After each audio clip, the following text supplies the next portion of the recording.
Look at that emotion that he's giving off there. Emotion that his team and all that they've been through in the last, month, 6 weeks. They couldn't buy a win in the first 8. They won 1 out of 8. They deserve everything they get. They really did. He's been terrific. He really has. Seeing through a difficult phase when the ball started to grip off the surface, lost the toss, doing it tough. It's been a smash and grab of the highest proportions. So you can see thrilled to bits.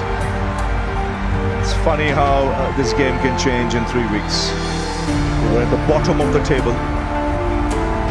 Today they are in the playoffs. They finish on 4th position with 6 straight wins, 12 points there, catapult them to 14 on the table.